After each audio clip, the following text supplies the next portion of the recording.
Okay, and I just accidentally hit delete as I was scrolling down as I was recording this. I just deleted my subtool and it wiped it. That's fine. I went ahead and just duplicated the Dynamesh subtool. We're going to start with this. All right, let's go ahead and take a look at, I want to make a Dynamesh sphere. Now, I could load up a Dynamesh sphere, but I want to show you how you can do it within ZBrush very easily, within the viewport. We're going to use our select marquee to be able to do that. Control Shift, we get our select marquee. Let's go to the clip curve. All right. Now the clip curve is Control Shift and I click and drag. I'm left clicking and dragging and I'm holding up. Now you see how I'm getting this active line here. Now of course I could angle it any which way I want. I'm keeping my Control Shift held down while I'm doing this because I have not decided this is where I'm going to put it. So do keep that in mind. If you let it go, then it's already sliced it. But here's what happens. Here's what clip curve does. I want a straight line and I'm just going to now let go and it clipped all that excess. I want to show you though, Control Shift F. I'm going to do a Control Z and we'll do it again. Control Shift and I'm just going to click and drag. Now, it didn't cut off, and I want it to be this very clear, it did not cut off those polygons. It merely literally took the rounded edge that I was clipping and slapped it so it was nice and straight to fit that line, okay? So it redistributed those polygons to fit that clip curve, that straight curve, okay? But it's very important that when you're doing this, I'm going to do another one up here, that the black side of the line is the side that will get clipped. All right, so make sure when you're working with this, for instance, if you start it and you do this and you let go, you've now just clipped the whole model. And you see how it now spreads out a little bit because you're taking a lot of polygons and now condensing it into a very small space. Control Z. Make sure that you know left to right will give you going from the left to the right on the screen will give you the black side on the uppermost side of that. So you can just clip it like that. So you now know to clip the bottom is the reverse, from right to left. Okay? I'm going to rotate this around. Again, we're going to cut up. See? In case you were watching, I'm now going from the top to the bottom, but I shouldn't have. For this back, I should have gone from the bottom to the top. And from here, it's top to bottom. All right? So there we go. Pretty quick, pretty simple curve. I'm going to Control Shift, and I'm going back to my regular select rectangle. I'm going to go ahead and now Dynamesh this, or I should say remesh this. So we go to our Geometry tab, go to Dynamesh. We already know 64 is too low for what we're going to need, period. So let's just go ahead and type in 128 and hit Enter. And now, because we did a lot of work on this, we can go ahead and remesh. And as you can see, nice and quantified. All right, Shift F, turn that off. There we go. We have a Dyna cube. We can now, if we want, we can turn on our move action line, which is W. I can left click and drag. Here's an action line. If I want this to be a little more square, I can now grab the inner ring on the end result here, and I can just pull this in a little bit. Yeah, something like that. And this is already okay. I'm going to go ahead and just remesh that. There we go. Shift F, just to take a look at it. Perfect. All right. Shift F to turn that off. So we now have a Dynacube. This will now completely function just the same way, has every same results as the Dynasphere will.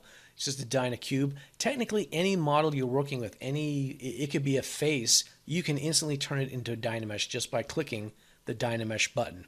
Just make sure when you do, however, that you adjust your resolution, because if you have a sculpted face, for instance, and you want to turn it into Dynamesh, if you don't turn up the resolution to a high enough point, your face will remesh, but it might end up looking like basically a blob. So you want to kind of keep that in mind.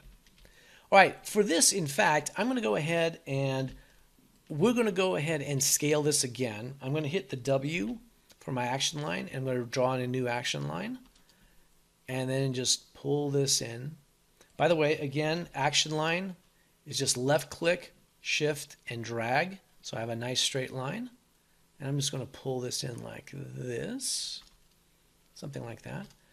I'm going to do another one up here. I'm going to create a plaque with a name on it. All right, so we've got something like that. All right, so I'm going to go ahead and I'm going to ramp up the resolution again. Remesh, Shift F. Nice. Poly count is only about 18,000 polygons. That's really too low for what we're looking for. Right now, in fact, what I'll do is I'm going to go ahead and hit Shift F. I'm going to get out of Dynamesh, and I'm now just going to divide it, which is Control D. So we're now at 75,000, Control D, 303,000. Okay? So let's look at creating a name on this so you would know how to do it. Actually, let's create a slight edge to it first. We're going to hold down our Control key to mask an area on this plaque. Let's go ahead and mask this. I'm going to mask that. By the way, do make sure you flip this around and mask out the back side. We don't want that affected, so we're going to mask that out. Awesome. So that should be the only thing masked. Now here's where, again, using a combination of things, we can get a good result. I can use the Action key, W, for the transpose lines, draw a new line out, grab the inner ring, click it, and then hold my Shift key, and then, oops, I just actually made a mistake. There you go. Pull it out. Oops. Something about that. There you go. And clear my mask, Control, and draw a rectangle. So right there, simple combination of things has gotten me a nice little edge to it. All right, let's look at loading in an alpha. I created an alpha for this, so I'm going to go alpha, import. Oh, hold on a second. Sorry, I misplaced my alpha. Let's go ahead and go import. There we go, plaque lettering. All right, so as you can see, it's my last name, it's Wells. It's a simple black and white piece in Photoshop. Now, in ZBrush, black and white alphas, it's basically a height map. White is 100% raised, black is 100% valley, and grays in between can give you shadows and shades and whatnot. For depth, for geometry. It'd be like the difference between making a sloped mountain and then making a really sharp cliff. Grayscale is very important when you're using alphas. For this, I'm just going to use an alpha that's simple black and white, makes it stupid simple for myself. As you can see, it wants to, since I have symmetry on, it's showing me where the center point is. But if I hold my, oops, by the way, in order to use this, if I do this and then just hold my Shift, I'm getting some real wonkiness, as you can see. So Control Z. If you're going to use alpha, make sure you switch to your drag rectangle. That's when you're going to use an alpha. It's a drag rectangle. Again, we're going to move our button, our mouse icon right there, so it's in the middle. I do want to turn symmetry off because if I don't, I'm going to get a letter that doesn't say Wells. It's going to be, well, I'll show you. Let's go ahead and just pull it out. There we go. Oh, it's really small.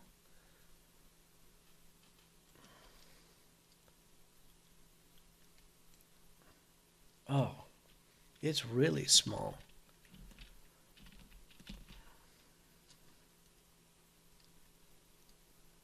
Oh, there we go. Finally. Oh, and then as you can see, of course, you can't even read it anyway. Let's go ahead and I'm going to scale this. I'm going to zoom in and zoom out a little bit, and that was the Alt left key so I can zoom out. I'm going to do Control Z. I'm going to hit X so we can turn off our symmetry. And now I'm going to click and I'm dragging Wells up. Come on, come on, come on. Oops, went too far. That's one of those things that you get to play with when you're working with this is, how far are you? You have to be careful. I'm kind of doing this incrementally. So there.